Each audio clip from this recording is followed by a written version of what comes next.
ನಮಸ್ಕಾರ ಎಲ್ಲರಿಗೂ. ಇವತ್ತು ನನ್ನ ದಿನ ಸ್ಟಾರ್ಟ್ ಆಗಿದ್ದು ದೇವರ ದರ್ಶನದಿಂದ. ನಮಸ್ಕಾರ ಮಾಡಿ ಮನೆಗೆ ಬಂದು ನಾಷ್ಟ ಮಾಡಿ ನಾನು ಕಾಲೇಜಿಗೆ ಹೊರಟೆ. ಹಾದಿನಾಗ ಇಲ್ಲಿ ಪಾಪ ಹುಡುಗರು ಪೋಲಿಯೋ ಲಸಿಕೆ ಹಾಕ್ರಿ ಅಂಥೇಳಿ ಅವೇರ್ನೆಸ್ ಮೂಡಿಸಿ ಪರೇಡ್ ಮಾಡಾಕತ್ತಿದ್ದು ನೋಡಿದೆ.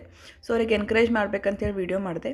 ಆಮೇಲೆ ಕಾಲೇಜ್ ಅವರ್ಸ್ ಮುಗಿಸ್ಕೊಂಡು ಬಂದು ಮನ್ಯಾಗ ಊಟ ಮಾಡಾಕತ್ತಿದ್ದೆ.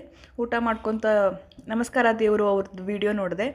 ಆನಂತರ ಒಂದು ಹೇರ್ ಸ್ಟೈಲ್ ಮಾಡ್ಬೇಕಂತ ಅನ್ನಿಸ್ತು. ಅದ್ರದ್ದು ರಿಸಲ್ಟ್ ಮಾತ್ರ ಅವಸಮ್ ಬಂದೈತಿ. ಆ ವಿಡಿಯೋ ನಾನು ನಾಳೆ ಅಪ್ಲೋಡ್ ಮಾಡ್ತೀನಿ. ಅದಾದ ನಂತರ ನಮ್ಮ ಮನೆಯೊಳಗೆ ಹುಡುಗರು ಅದಾರ, ಅವ್ರದ್ದು ಗ್ಯಾದ್ರಿಂಗ್ ಐತಿ ಸ್ಯಾಟರ್ಡೆ ಸಂಡೇ. ಸೊ ಅದ್ರದ್ದು ವೀಡಿಯೋನೂ ಹಾಕ್ತೀನಿ. ಅದ್ರದ್ದು ಅವ ಪ್ರಾಕ್ಟೀಸ್ ಮಾಡಿದ್ದು ನನ್ನ ಮುಂದೆ ಡ್ಯಾನ್ಸ್ ಮಾಡಿ ತೋರ್ಸತ್ತಿದ್ದ. ವೀಡಿಯೋ ಮಾಡ್ಕೊಂಡು ಬ್ಲಾಗ್ ಒಳಗೆ ಹಾಕು ಅಂತ ಹೇಳ್ದೆ.